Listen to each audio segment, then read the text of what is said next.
Archery game విషయంలో మనం ఎంతో కర్నూలు వాసులుగా గర్వించాల్సిన సమయం వచ్చింది.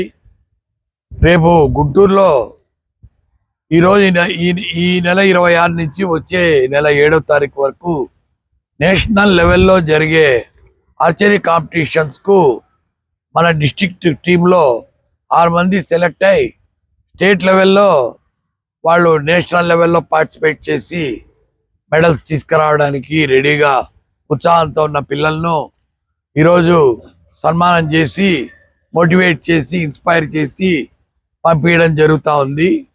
ముఖ్యంగా ఆర్చరీ గేమ్ అనేది స్టోన్ ఏజ్లో కూడా ఉండినది. 60,000 ఏళ్లలో క్రితము గృహాల్లో ఆఫ్రికా గుహల్లో కూడా లభించాయి. మన ఇండియన్ మైథాలజీలో మనం దీన్ని ధనుర్విద్య అంటాము. ఈవెన్ అర్జునుడు ఆ కాలంలో మత్స్యయంత్రం యొక్కలో తిరుగుతున్న ఒక ఫిష్ ఐని కూడా టార్గెట్ చేయగలిగినాడు.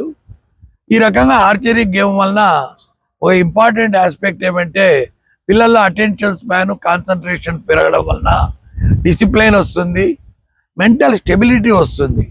అంటే మెంటల్ సౌండ్నెస్, మైండ్ కంట్రోల్ అనేది చాలా ఇంపార్టెంట్. మన బ్రెయిన్లో ఉండే మైండే మన జీవితాన్ని శాసిస్తుంది. మనకు చెడు ఆలోచనలు రావాలన్నా, మంచి ఆలోచనలు రావాలన్నా, మంచి చేయాలన్నా, చెడు చేయాలన్నా మైండే. ఈవెన్ ఆటం బాంబు వేసే టైంలో కూడా ఆ టైంలో వాడి మైండ్లో వద్దు, ఎంతోమంది నాశనం అయిపోతారు అంటే వాడు ఆఫ్ చేస్తాడు. అంత ఎఫెక్ట్ ఉంటుంది మైండ్కు. అటువంటి మైండ్ను కంట్రోల్ చేయడానికి ఉపయోగపడే గేమ్స్లో ఆర్చరీ ఒకటి. ఎందుకంటే ఏకాగ్రత డెవలప్ అవుతుంది కాబట్టి. ఇండైరెక్ట్గా ఫిజికల్ ప్రావెస్ కూడా, ఫిజికల్ స్ట్రెంగ్త్ కూడా పెరుగుతుంది. ఆర్చరీ అనేది ఒలింపిక్ క్రీడ 2000 సంవత్సరంలో ఒలింపిక్స్లోకి తీసుకురావడం జరిగింది. ఇంటర్నేషనల్ ఆర్చరీ ఫెడరేషన్ అనేది వాళ్ళది స్విట్జర్లాండ్లో ఉంటుంది. రూల్స్ అనేవి వాళ్ళు డిసైడ్ చేస్తారు. But it is a Olympic game. దీంట్లో మంచి ఫ్యూచర్ ఉంటుంది. ఓన్లీ స్పోర్ట్స్లో ఫ్యూచరే కాక ఎడ్యుకేషన్లో కూడా ఇది ఉపయోగపడుతుంది. జ్ఞానం ఇంప్రూవ్ కావడానికి ఉపయోగపడుతుంది. ఇటువంటి ఆర్చరీ గేమ్ని ఎంకరేజ్ చేస్తున్న స్పోర్ట్స్